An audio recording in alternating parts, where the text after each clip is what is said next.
Hey, my name's Harry, and this is my story. My parents realising that I wasn't benefiting anything different out of a private school, they moved me to a public school at the start of grade 9. And as a totally different dynamic of students and people, was a massive culture shock for me. Partying and drinking and, like I said, stuff I hadn't been introduced before, and sort of just went head first straight into it because I just thought it was the thing to do. Grade 10, in these group of guys, they started going to a gym. They invited me along, so I went along and I fell in love with it, got addicted. Started it as before school, then that ventured into me not wanting to go to school, and I started just staying there the whole day. My parents finding out that I was wagging school was sort of the last straw. They were adamant that I would finish school, get a degree, go to uni, etc. I had different plans. So we had the conversation, and the gym that I was wagging school to go to actually offered me a full-time job when I finished grade 10. Things really took a change for me when the guy that owned the gym, as his son was managing at the time, got out of jail. Apparently, from what I had heard, had this encounter with Jesus in a jail cell. But he got out and started going to Calvary in Cairns. And one Sunday after I finished work, he invited me to come along. And I just got immersed in the community of everyone that was there, that they wanted to hang out, and the social events and the young adult hangs. I just jumped right in. It was actually after an invitation I had by a friend of mine that I used to hang out with. He invited me to come along to his 16th birthday party. And to be honest, my first instinct was, no, I don't hang out with people like that anymore. That's not my friend group. That's not the type of people I hang out with.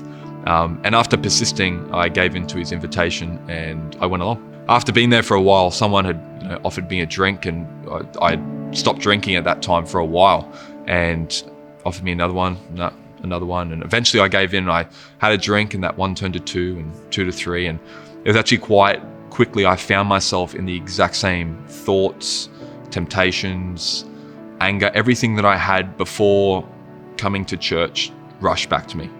And I remember catching myself very, very quickly and asking, like, what am I doing? This isn't who I am.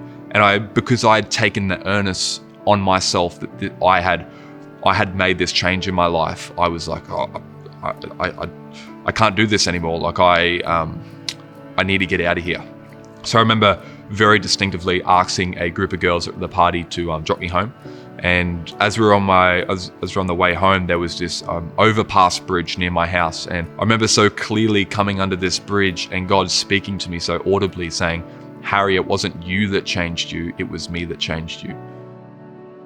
It made sense, like it made so much sense. And it brought the last 6 to 12 months of having the new job and going to church and being involved in the community had all brought that to life through the revelation that it wasn't me that had made this change. It was so divinely God orchestrating each step of the people I'm speaking to and the people I'm meeting and the community I'm involved with, which had brought me to church and ultimately saying yes to Him.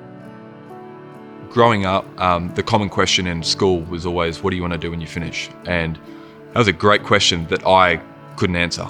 But I remember so clearly every time that people would ask me this question, I knew that I didn't know what I wanted to do, but I knew I wanted to help people. Now, knowing Jesus and finding freedom has now helped me to understand fully that missing part of helping people. Now it's helping people know Jesus.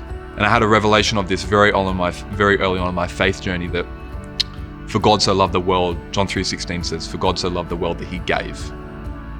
I've experienced love in my life. So as followers of Christ, I ought to give because Christ first gave.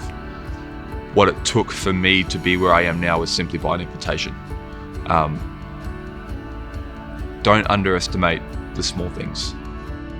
The more I've grown in my faith journey has identified 2 things, and that's my inadequacy and His faithfulness.